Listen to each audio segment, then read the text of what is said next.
This way, in the dream of an apparent world of multiplicity, we have lost ourselves and no longer know who we are. Yet, since this dream wandering is just a vision, we cannot speak of a real occurrence in the sense of an actual event. We do indeed believe that we move in a three-dimensional, multitudinous world of space and time, which exists separate from us. But in truth, everything takes place only in the mind. In the Shraddhottpada Shastra, a Buddhist text from the 2nd century, it is written, "All things in the world are unreal and deceptive. They are no more than projections of the mind. Just like the reflections which appear in a mirror, in reality, all things too have no true substantiality. They are untrue, illusionary, and only mind." What we generally deem to be the reality of our external world has, in truth, no more substance than a dream vision.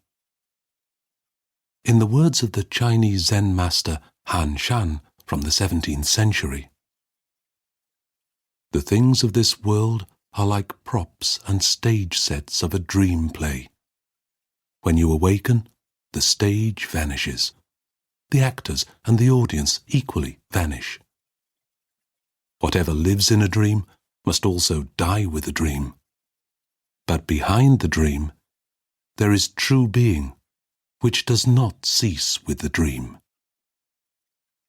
Consequently, everything we perceive in the world, even the apparent solidness of substance, is nothing other than the illusory notion of the mind.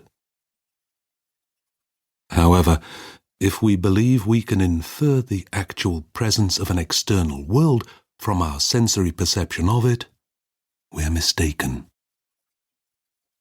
The only proof we can provide here is the ability of our senses to function.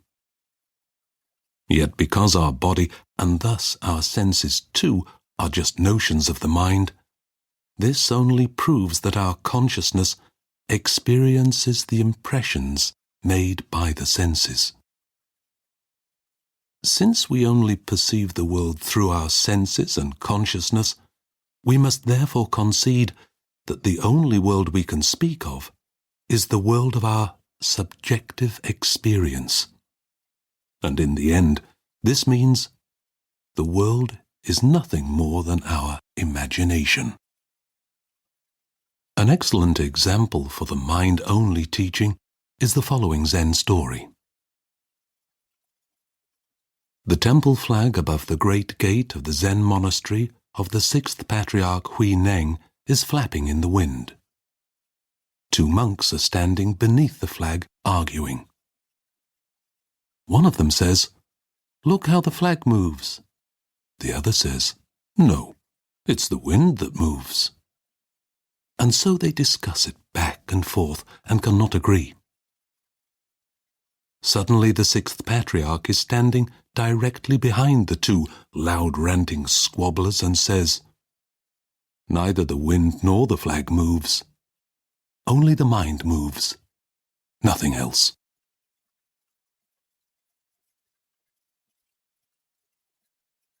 The boundless vastness of the mind. Everything is the one mind, beside which nothing exists. It is unending and all-pervading. In its absolute boundlessness, it fills the entire universe with its radiance. By awakening from the dream of an external world of phenomena, we recognize that this one mind is our true divine self, and that there are no distinct selves. For ultimately, the individual self is nothing other than the microcosmic partial aspect of this all-encompassing one mind, brought forth by dualistic